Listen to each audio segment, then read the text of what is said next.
G'day, everybody. Welcome to the EOR podcast. I'm your host, Quinn Magnuson. Today, I am sitting down with Charley Johnson, the world's first CCO, or Chief Consciousness Officer, to explore whether consciousness can truly live in the corporate world.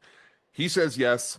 Some might say it's spiritual rebranding for corporate guilt. So we're going to dig into the hard questions. Charley, welcome to the show. I had to have you on the show because this is really intriguing to me, and I love when people challenge the white tower, ivory tower corporate world. I want people to break that glass ceiling and really create some conversation. So you've done this, Chief Consciousness Officer.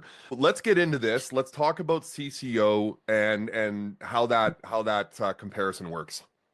Well, when you say does consciousness belong in the boardroom? It's already been there.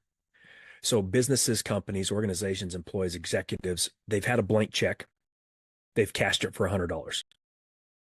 If I had a blank check, I'm cashing it for a couple billion. Just endless, right? Everything is consciousness. Consciousness is fundamental to our experience and to our reality. All employees, executives, even coaches, even how we've attacked creating less division and conflict, how we've attacked burnout, retention, the wellness programs, everything. They've always focused here.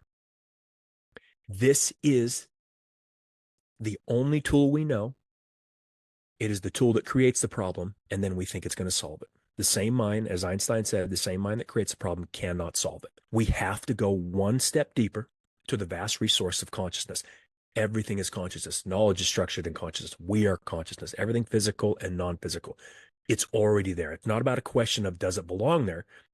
The question is, how do we bring more awareness to this? So instead of cashing the check for $100, we can cash it for an unlimited amount of resources, which every company wants, which then leads to every level of the company becoming better, more clear, and more productive, less burnout, less better retention rate. All of those clickbait, perfect things that every CEO wants. Consciousness and this position does just that. So I've heard you say that the role of CCO is not a health and wellness initiative, right? But how it must relate somewhat closely to the role of people strategy officer or HR. No, Let's just call it no, HR. It doesn't relate no, to that at all. no. Okay. It becomes a secret weapon for everyone in the organization. It's not a threat to HR. It's not a threat to the chief people officer. It's an expansion. It's something they can utilize to make themselves better, right? My question is not about the wellness programs. The question about the wellness programs is we've done that for 20 years. We've, in a sense, forced upon mindfulness and meditation and yoga and Tai Chi and whatever on these organizations. Does it look like it's working? Companies and this world and people and individuals and executives and employees have never been more divided.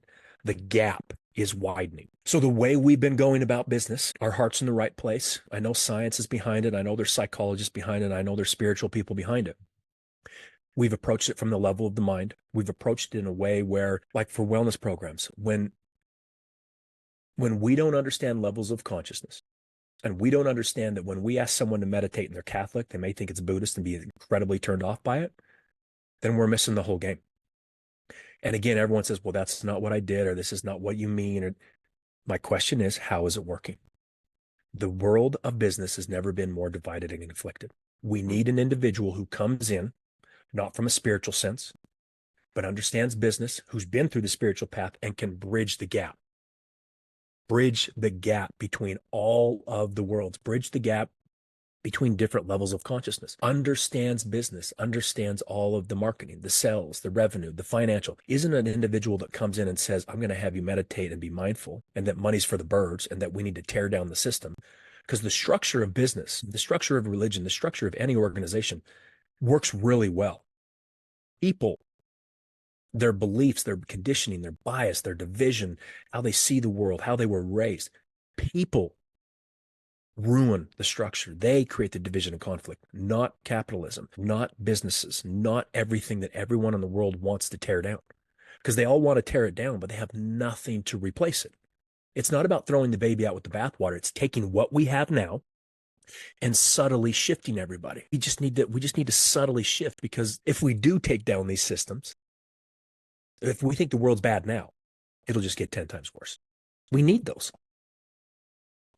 So I imagine at first glance, people might see the title Chief Consciousness Officer as being some sort of kumbaya woo-woo stuff, right? I did initially, but it Yep. got me intrigued and made me Yep. read further because I want to learn.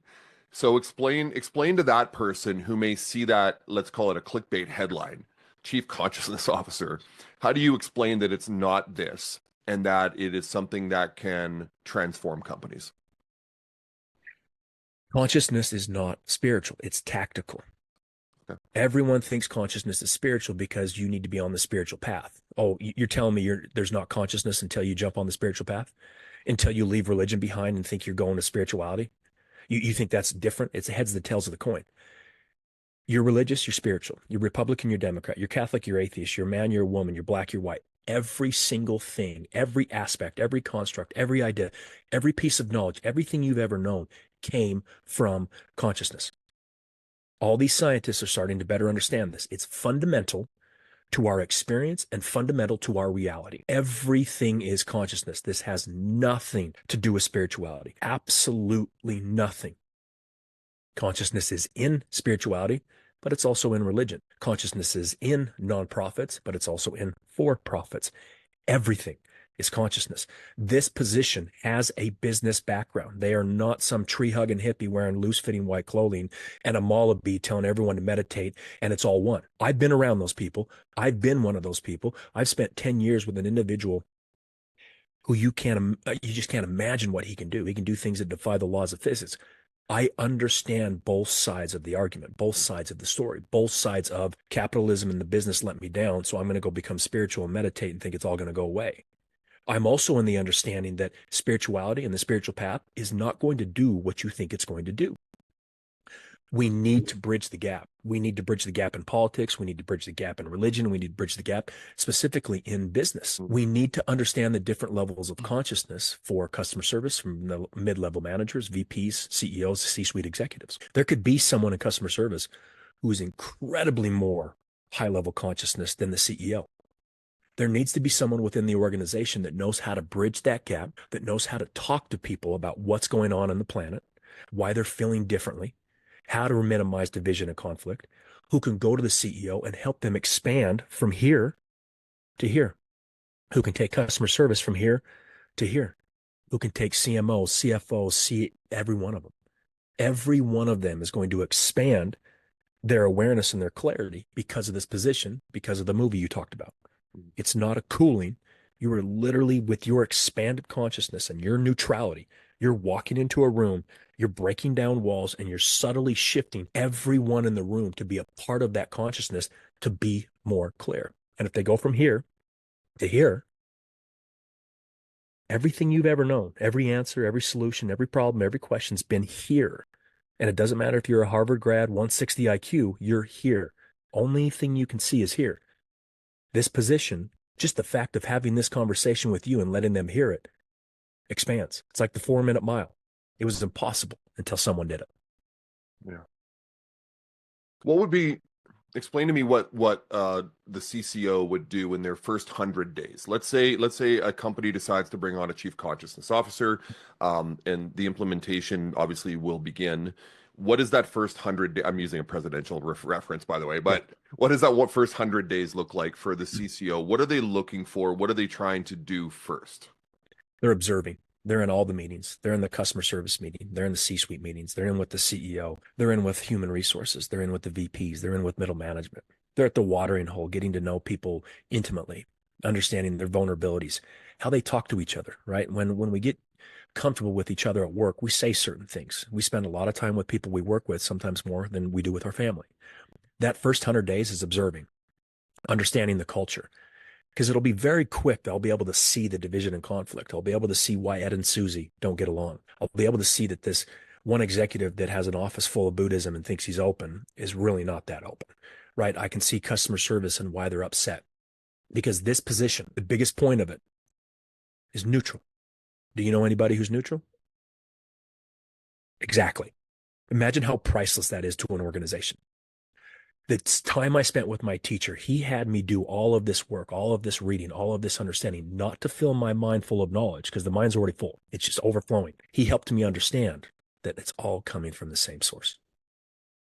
There's no bias. There's no conditioning. I don't have a dog in the fight. Imagine having someone in customer service or a C-suite or a VP come to you and say, this is what's going on, and actually getting back advice that doesn't have a religious tone to it or a political tone to it. Because we always say in business, in the office, we say, we can't discuss that because HR thinks it's bad and for legal issues, right? Everything's energy.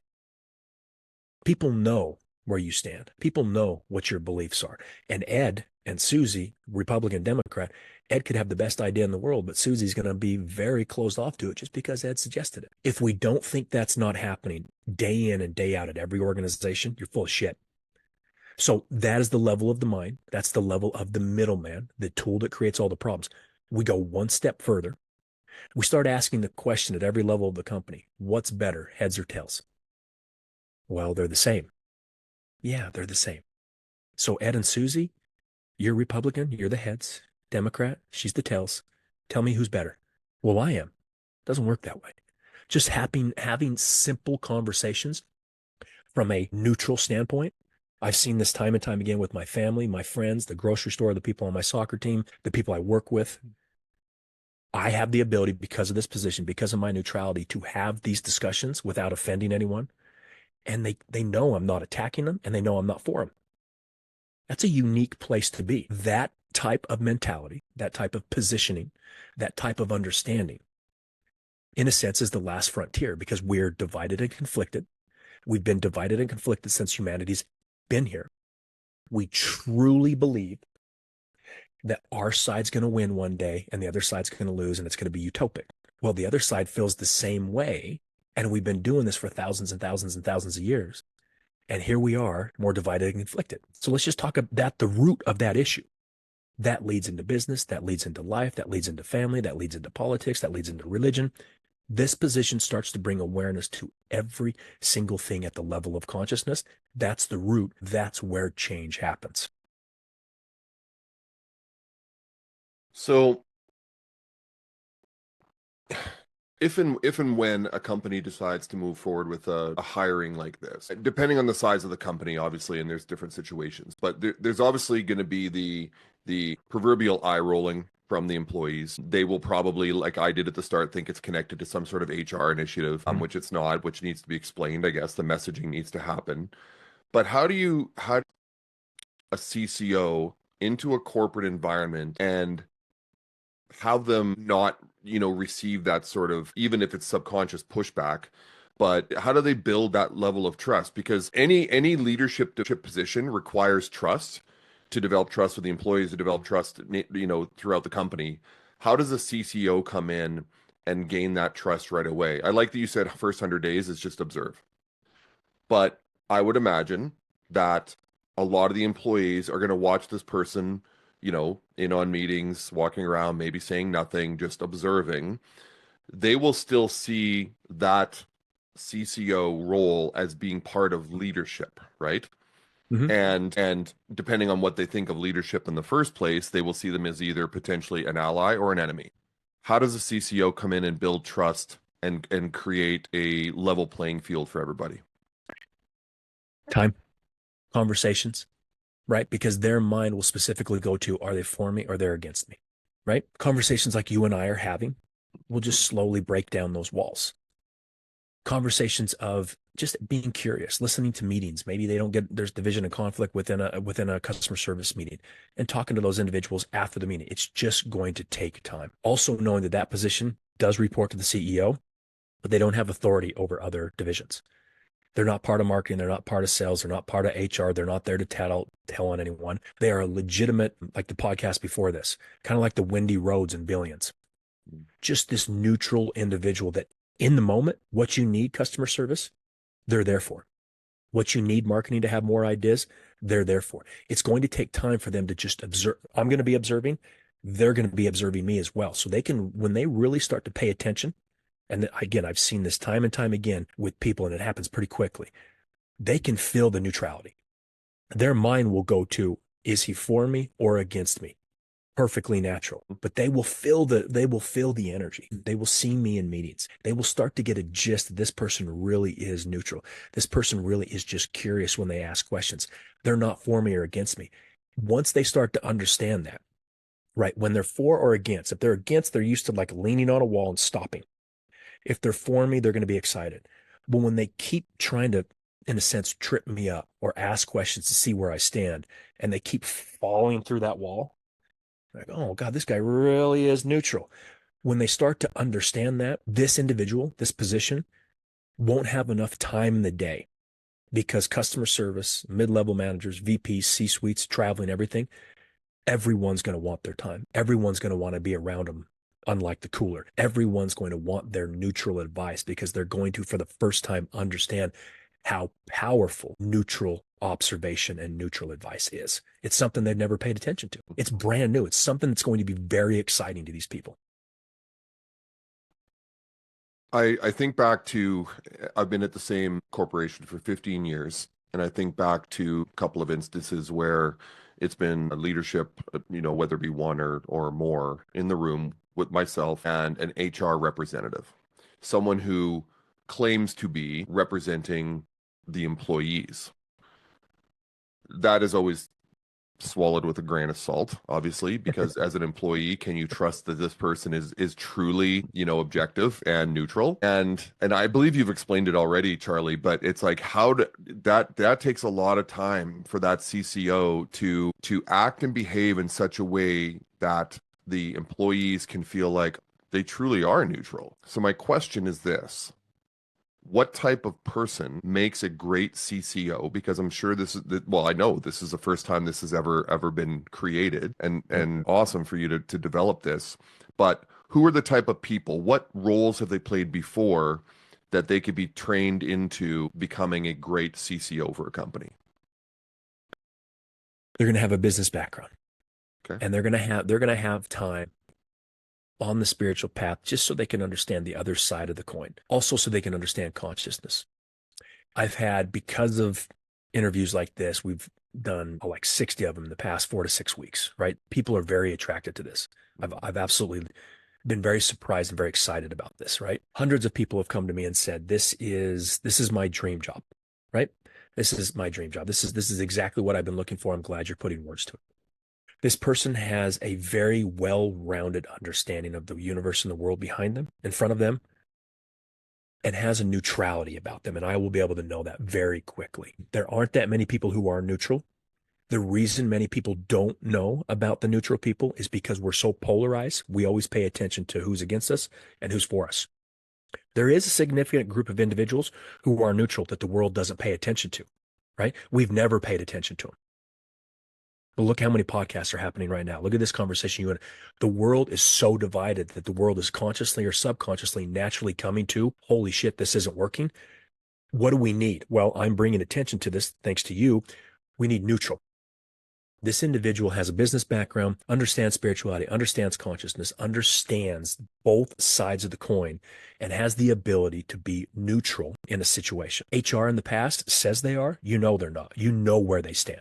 Right? You know where they stand. You know where their ideas, their beliefs, you know what they get upset over. You know it's bullshit. The bullshit meter of the employee is just skyrocketing. On top of that, because you said this is a new position and it is going to take time, the construct of time is dissolving. You can feel it. Everyone feels how quickly things are moving, right? On top of that, the level of consciousness on this planet with this shift is the greatest thing I've got. That's the greatest wind I've got behind my back with this position, because it's pushing 8 billion people up to the point where 3 months ago, you would have never had me on the podcast. Now you're curious about it. Now you want to ask questions. Now it's attractive. That's only 3 months ago. This has only been going on for 6 weeks, and I've had hundreds of people cross my path, dozens and dozens and dozens of podcasts. How quickly this went from nothing to not existing to this only shows me how quickly someone's going to make this hire. I assume someone within the next month will make a major hire, probably me, hopefully, to this position. And then when other companies see this, other companies are going to wonder what they're missing out on, and they're going to be looking for this position. And I'm more than happy to help them find those individuals. I'm more than happy to suggest other individuals that have crossed my paths, men and women, who I look as neutral and are ready for this position, because there's a lot of them. So aside from the intangibles, if I were to put 20 people in a room that say they all want to apply to understand what the CCO role is and to become a CCO, and I were to put 20 people in a room that you're going to interview, once again, aside from the intangibles, what are potentially some of the skill sets, certifications, degrees, diplomas, anything from what area would you think it would match well with this? Any of them. Truly, they may have a marketing background, they may have a sales background. I've crossed passed with so many individuals. Some of them are financial people. Some of them are tax experts. Some of them are marketing. Some are sales. Some have been CEOs. Some are operations. Some are introvert. Some are extrovert. This is a wide open position. It's about the neutrality. It's about the neutrality. It's about their ability to see both sides and the whole picture, to understand that heads and tails, neither side is better. Mm. It's a very unique position, but there's quite a few people there, but no one's paid attention to them. Again, now everyone's starting to wonder, what can we do that we haven't done?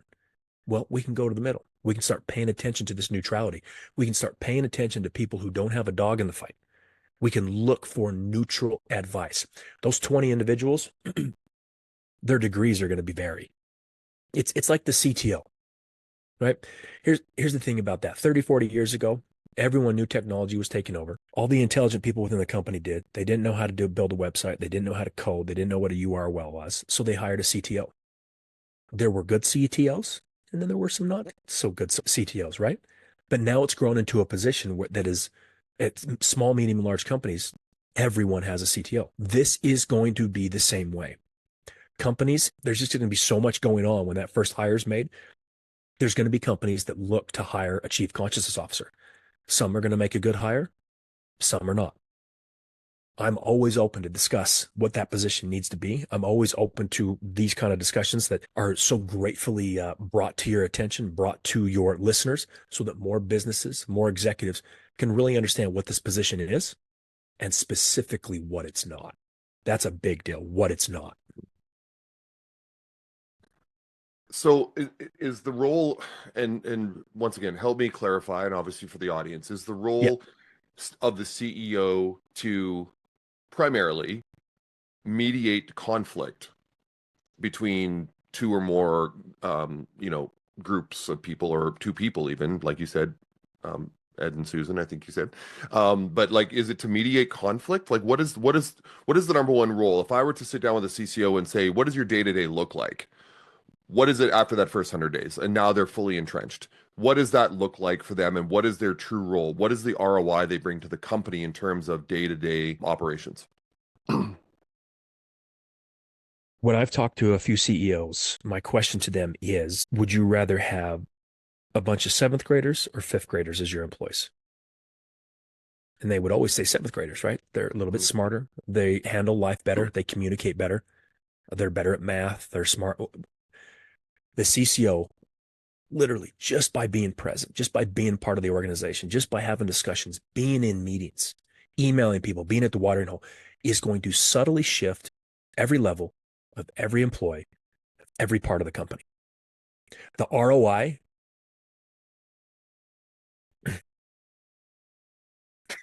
the ROI from this position is so significant, it's going to be hard to be measured. Now, I know if it's not measurable, it's not real. I understand business, all that stuff. I get that. I've had that background. This individual, after 100 days, just they're engulfed in the business. They're in meetings. They're helping marketing come up with new ideas. They're helping sales come up with new ways to get customers. They're helping the CEO with strategy. I see this position after 100 days, even almost immediately, when the company and the employees start to understand what this position is at whatever level they want. They're going to want his or her time. They're going to be continuously around employees. They're going to be in with HR to have issues resolved. They're going to be in with the financial officer to help them see things differently. They're going to be in working strategy with the CEO. And they're going to be with customer service when some mid-level manager wants to have a customer service meeting and there's conflict or division within the organization, or they're trying to look at better ways to handle themselves on the phone. Like, this position is so neutral and so expansive and so it's consciousness. Customer service is consciousness. Operations is consciousness. Shipping is consciousness. Marketing is Everything is consciousness. You're helping these individuals tap into a vast resource that allows them to come up with their own answers. You're, in a sense, removing the ability for them to look to a third person or to authority to be a better person, to be a better employee. Not only is that going to impact the business, it's going to impact them at home. And when they're better at home, they're going to be better at the business. This engulfs everything. I know that's vague. And I know business people. I've been around them. I've been a business owner myself. You want specifics.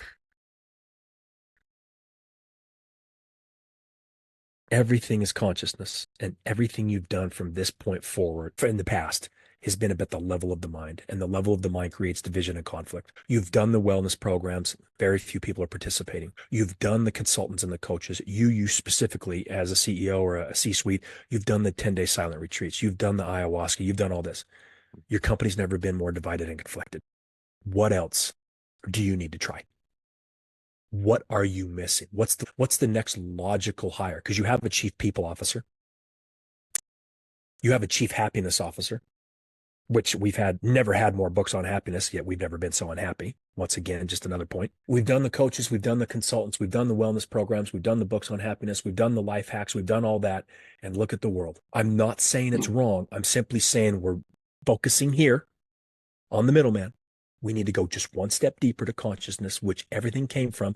Allow customer service, allow everyone in the organization to understand they have access to it in an unspiritual way. Everything changes. Everything changes in a way they can't even fathom. Everything changes in a way I can't even understand because it's so brand new. We are truly creating a whole new world, a whole new set of humans, a whole new set of consciousness, because I don't want to go after the executives. I don't want to go after the small group of spiritual people. I want the masses. I want the 90% of employees that make up these companies to understand they too have access to what they thought was not accessible. When they know their consciousness and they know they can tap into it, they know they have access to it right now, that is going to shift everyone at every level, every part of the company, guaranteed. And it doesn't matter if they're Catholic or atheist or Republican or Democrat. They can keep those ideas, keep those beliefs. It's not about shifting them. It's just about going from here to here. That happens with time. That happens with simple conversations. That happens just by being in the room with them when they're talking about things that they bother them, things that they have fears about. Maybe something interesting that they see or heard or saw that they don't want to even tell their spouse about. Having someone on staff that understands anything a human can experience or go through and is neutral, that's a very powerful thing to have. I asked the previous question about who would be a great fit for this role and what type of certifications might they have. Like, it still sounds to me like it would be someone who had a background in some form of, as a therapist, clinical counselor, social worker, someone who is trained, deliberately trained in, conflict mediation or even one-to-one counseling. And I still think that would fit, right? There's obviously other levels to it. Give me an example, Charley, and not one where it's, say, two people conflicting because they have different political views or religious views or whatever, but give me an example, a business example in the company where the CCO might work with an individual and how that individual can use the CCO to their advantage. I understand what you're saying about it being like a therapist or someone having the ability to do one-on-one conflict, all that. A lot of companies already have something like that. Yeah. And then look how conflicted and divided we are. A lot of people have more people than ever have had access to a therapist or to someone who helps them with conflict. When both sides of the argument, both sides of any type of mediation, both sides of anyone who's really, even a therapist, they have still chosen the side. They still have biases and conditioning. They still have subconscious things that are really not going to help open up that conversation. If the individual from any company at any part of the company wants to utilize the CCO, it's about helping them become here to here. If they're stuck on ideas from marketing here to here, they're going to have new ideas. If it's someone in sales that needs to look at sales in a different way, here to here, easy. That can be on a one-on-one basis. A CEO may be looking for a new industry, a new way to go about strategy, a new way to go about helping with the employees. Again, here to here. Someone in customer service, they're going to utilize this person as a superpower, as a secret weapon, because they're going to take, even by being in the room opposite of the cooler, they're taking their walls down. They're going from here to here. Whatever that employee needs, whatever issue they have, they already have the answer.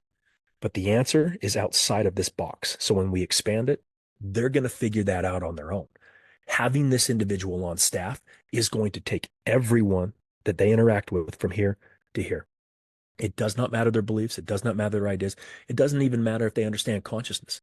This individual, unlike the cooler, is going to bring everything up. That's why I say when this individual is truly understood by the employees in the company, there's not going to be enough time in the day for that person. And it won't be from a therapeutic way. It won't be about, let's talk about your past or let's heal something or the trauma. It's about, okay, what's going on within the organization? You're having an issue with customers. You're having an issue with Susie. You're having an issue with marketing. The CEO's putting pressure on you to hire different individuals. Truly, whatever you could possibly come up with on this interview, this individual will have certain things, fears, worries, insecurities that they're trying to figure out. They're going to have an issue that's given to them by their boss, and they're going to say, this is what the issue is. I need to come up with something different. If you're here and the CCO takes you here, the chances of you figuring that out skyrocket. Time and time and time again. Again, this is such a new thing. This is such a new, I love these questions. And I know the answers sound vague. They're not vague. Literally take it just simple. Any employee from here to here. Any C-suite from here to here. When we know better, we do better. When we have access to more information, to more answers, we're more compassionate, we're more empathetic, we're less stressed. You want to talk about less burnout? This is a very restricted view. Give them a release valve. Because again, we're talking about burnout more than ever before, right? We know we have consultants, we have coaches, we have books, we have organizations, wellness programs trying to reduce burnout. Burnout's never been so high. All I'm saying is you may not understand. Your audience may look at me and just say it's vague. It's pie in the sky. It's still spiritual. It's bullshit. But listen to what we have been doing. What we have been doing is not working.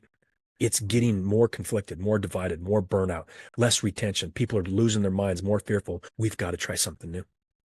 We have to look at this in a different way. We have to give everyone access to the resource of consciousness, not this thing. This thing creates all the issues. It's just a middleman. Mm-hmm. So when I think about the presidents and CEOs that I work with in my role, the majority of them are 45 years of age and older, predominantly male. I'd say 75, 80% of them are male. And that Gen X, and there's still a few boomers hanging around. That Gen X boomer generation, I feel would be the ones that would be give the most pushback. And that's to be expected. I'm not saying it's because this isn't a good idea. It's just their way of thinking is just old school, right? Let's just call it what it is. So the new age leader, the millennials now. Okay, Gen Z is still a bit young, but the millennial leaders, the 28 to 40-year-olds,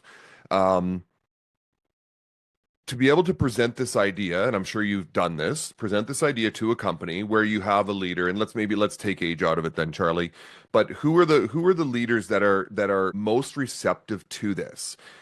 And I'm not trying to profile anybody, but I definitely think there's a demographic and a particular type of leader that would go, hey, I really like this idea. I think it's something that could really transform our company, because every leader and CEO has to decide this is a great investment, right? So who are the types of leaders that you were seeing are most receptive? And who are the types of leaders you were seeing that are saying, get out of my office? I've yet to have someone push me out of the office. Okay. So the greatest thing is it's the ages. You talk about profile. It's okay to profile. It's like the wall behind me. It's white. I'm not judging it. I'm not profiling. It's just white. Different ages, different generations, different ways of thought, old dog, new tricks, whatever. I'm getting responses on LinkedIn. I'm getting responses from these podcasts. I'm talking to individuals of all ages. And it's not just Silicon Valley like everyone thinks. Like you need to go find the Silicon Valley company and they're on the fringe and they're AI and everything else. No, every company right now is working with AI. Every company right now is kind of losing their humanity. Every company right now, from the people you're talking about, the 45 to 65 baby boomers, everything, to the millennials, to in between, they're all noticing the division and conflict. They're all noticing the chaos in the world. This is not about whether they push back on it or not. They're finally seeing, because of the level of consciousness on this planet pushing all 8 billion people up, when this position gets into their awareness, luckily for me, in this new position, it's being entertained. I have been blown away in the past 6 weeks, 4 to 6 weeks, how many people of all ages, of male, female, different races, different colors, different countries, have reached out and said, this is exactly what we need. They're still trying to figure out how they would implement it. They're still trying to figure out how they would put it into the company and get everyone's buy-in, right? It just takes time. That's fine. But it's not truly, it's when you understand consciousness, you understand that, yes, we profile. Yes, there's going to be pushback. There's been very, very little pushback from any age, from male or female. They've looked at this and said, this is incredibly attractive. We're having you on the podcast. We're going to bring this to the attention of our listeners. I have not had a lot of pushback. Now, I'm sure the people that I haven't crossed paths with, maybe, they just don't listen to it. That's fine. But the individuals who do listen to this, I have not had anyone reach out and say, listen, this is not going to work for us. All age groups. I truly believe I've been blown away by the response of this.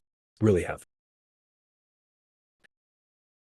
You said something that when I listen to someone speak to something they're passionate about, whether it be something they're selling or just something they're trying to put in front of me, and this is almost sales 101. It's like, what's the value proposition here? Like, what makes this genuinely unique that I would see the value in moving forward with something like this? Okay.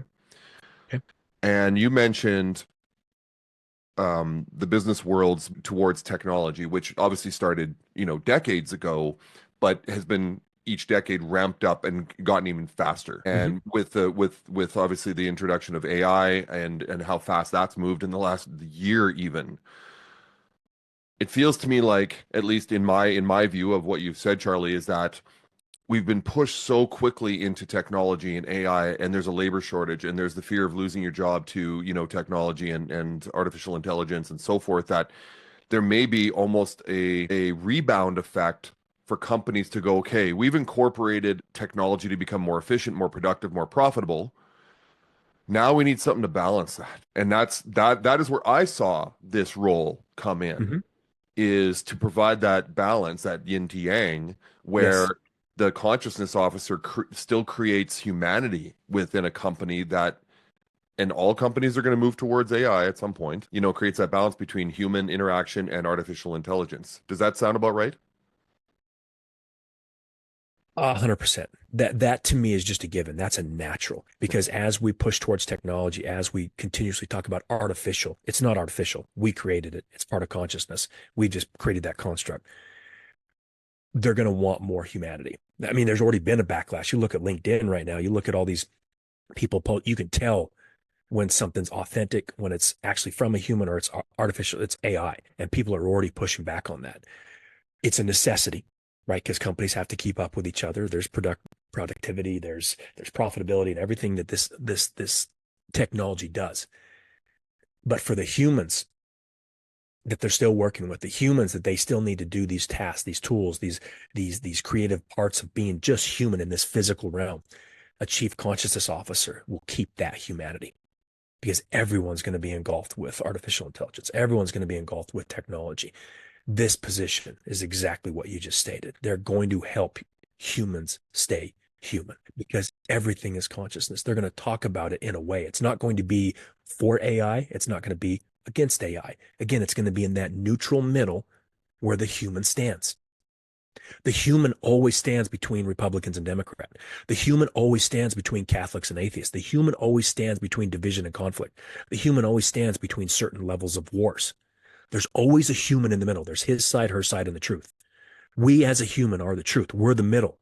But we've got bias and conditioning, and we got a technology, and our parents taught us this, and our politics taught us this, and we grew up in Utah. No, we grew up in Texas. No, we grew up in Japan. There's always a human in the middle. in the neutral standpoint, like that NASA study. At the ages of 4 and 5, 2,000 kids were 98% were considered genius. By the time they were adults, it was below 2%. We always start out neutral, and then we go here, and we're right, we're wrong, and this and that, boom, and we just box ourselves off. AI is going to do the same thing. Every AI is no different than politics or religion, against it or for it. In the middle, in the neutral, is the human being. This position continuously focuses on that. Not a chief people officer, not a chief happiness officer, not a chief HR, people who are still picking sides, which again, I don't care. I don't have a dog in the fight, but this position is continuously in the middle, just engulfing everything. Truly keeping humans human, keeping the humanity going. That's a very powerful position, just like you said. Is this, you often hear about fractional CFOs, fractional COOs, fractional CTOs. Would this ever become a fractional CCO role, or does a CCO have to be fully entrenched 100% as an employee in the company? I would like them to be 100% engulfed, because we've done the consultants, we've done the coaches, we've done the wellness programs. We've had someone come in for 4 weeks. They need to be in there day in and day out in the trenches. They need to see customer service have a bad day. They need to see Susie has these certain insecurities and these fears. They need to see that Ed sees angels, because there's a significant amount of people who are starting to see and hear things. And someone needs to be on staff that says, that's not crazy. That's just how consciousness works. Right.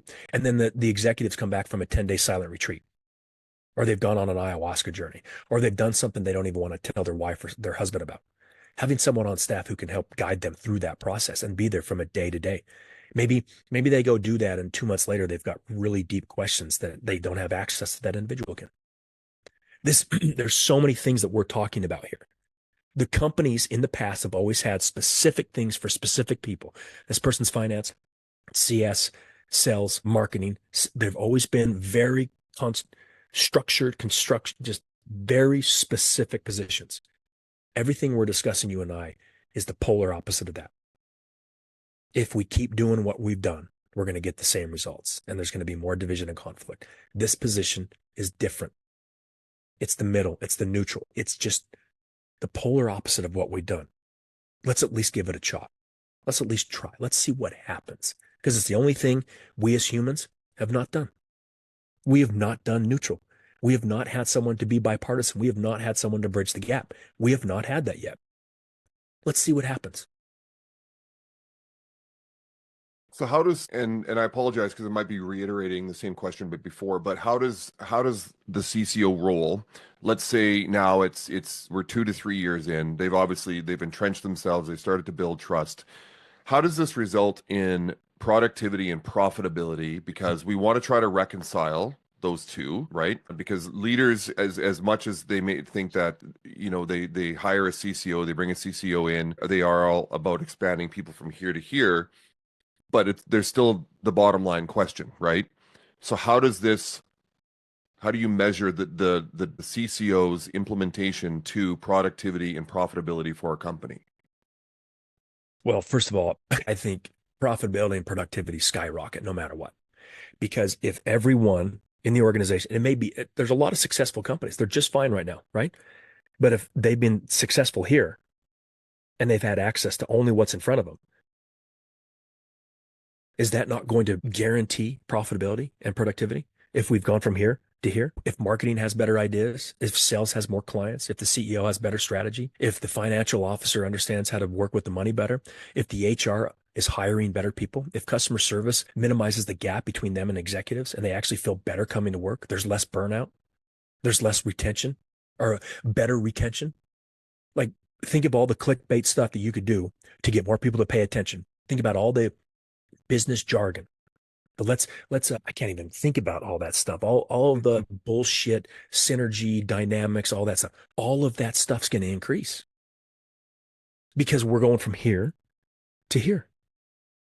You're going to have more engaged employees because executives are going to be more engaged. There's going to be less division and conflict. There's going to be less burnout. People are going to understand that profit and purpose do not need to be heads or tails. They can be combined. Like, to me, that just seems like the most natural thing for a company. Everything that you're bringing, you're taking everyone from fifth grade to seventh grade. If every employee went from fifth grade to seventh grade within an organization within a few months, 6 months or a year, would you not get better results? Would you not get more profitability? Would you not get more productivity? Would you not have more intelligent employees at every level? That's how consciousness raises. Consciousness is the force in a natural way that takes a 22-year-old and turns him 23. There's a wind behind the universe and 8 billion people that's pushing everyone up. This position understands that. This position brings awareness to that. This position allows anyone at any level of the company set sail, not put an anchor down and get terrified of the change. This is the wind, the sail. This is the 1,000 employees get to throw up a sail and have the wind of the universe push them forward in a good way. Profitability and productivity and retention rates and burnout, everything the company wants gets better, truly gets better. I don't see how it wouldn't. I really don't. So I want to take the timeline back to when you were inspired to create this. And maybe we think we're backtracking here, but I think it's important for people to understand the motivation, the inspiration behind it. So when did this first become apparent to you that this would be good for businesses, one, and did the term chief consciousness officer, was that the first thing you thought of as far as the title goes, or were there other iterations of it? But really, what inspired you to create this role first? Something in your past life, your own business experiences, being an employee of larger companies that inspired you, and then the name itself. I had the business background. I had a business with 260 employees. I'd been in other companies. I had spent time with the Pay It Forward Foundation as the president. So running around the world, getting tens of millions of people involved, thinking that because when I left my business from a fear of flying, which it wasn't a fear of flying, to the nonprofit world, I did the heads to tails, thinking it was better. It was just the same. But then the 10 years with my teacher really had me understand that there is no better. They're just different. It really had me understand that what this world needs is neutrality. So just the combination of those three things, which is a very unique combination. I've yet to cross paths with an individual who had spent as much time with the highest level teacher that I had, but also has a business background, nonprofit. So I just started looking at that and starting piecing things together. And I was talking to a friend of mine that I crossed paths with 10 years ago in the Pay It Forward days. And she and I were just going back and forth about some ideas. And it just came to me on the phone. And I sat at the office at the desk and just said, Chief Consciousness Officer. She's like, holy shit. So it just came to me, right? And I'm just a channel. It wasn't my idea. Because then I'm like, oh my God, I'm the world's first, right? There was a lady, and I've spoken to her about this. She's kind of passed the baton. She came up with that and tried it like 10, 15 years ago, way too ahead of her time. And she was doing it in a different way. She was a marketer and thought that she was going to bring consciousness just to marketing. I'm bringing this to the whole company as a whole position, as the whole world. Very nice lady. But it just came to me. And then I was like, this is because I've tried the individual consulting, the individual training. I've tried going back into business a few times with success, but the timelines of the business experience kept shrinking and shrinking and shrinking. Even writing my book, even doing the consciousness consulting, all of that stuff, nothing was really clicking. As soon as this position came about, as soon as I made it public, as soon as I made it public, it was just like the doors just flew open. Just flew open. I always thought I had good ideas in the past and everything else, and they would just be dead in the water. And this one has just taken off. So the inspiration was more of just this random idea that came about because of the last 25, 30 years of my business experience, the time with my teacher, and the understanding that I didn't lose one identity to just fill it in with another. I understood levels of consciousness. I understood how to put those together. I've had those discussions with thousands of people before. I started kind of piecing together the impact they had when I had those discussions with a random friend or with someone on my soccer team or someone at the grocery store or someone out in traffic, just random stuff. And I was like, we got all these executives doing these retreats. We've had 20 years of spiritual escapism and we've done wellness programs. All these spiritual people want to tear this down. Capitalism doesn't really like to listen to these tree-hugging hippies. There's a gap there. There's a gap in Paul. There's all these gaps. That position came to my mind. I'm like, let's see what happens if we start talking about this. Let's see what happens when we start talking about this from a business understanding, not a spiritual understanding. And it just took off. It literally just took off. It's only been 6 weeks. And there's not enough time in the day. I don't know how to schedule all of the interviews in the same day. I was gonna ask that question. So how do you currently, how are you, because it's obviously we're in the infancy stages of you bringing this to, the business world. What devices and approaches are you taking to promote this? How are you getting the word out there? Obviously online, and we'll talk about that in a second about, your different socials and LinkedIn, but the face to face, who are you reaching out to, and what is the current, for lack of a better term, marketing strategy? LinkedIn, just bringing awareness to this, letting them know what it is and what it's not. When I connect with people on LinkedIn, the first thing they see is Chief Consciousness Officer. So I have a lot of conversations one-on-one outside of podcasts of people who are in the startup world, who are CEOs of companies or who are executives of other companies. They want to better understand what this means, right? So the marketing is just this.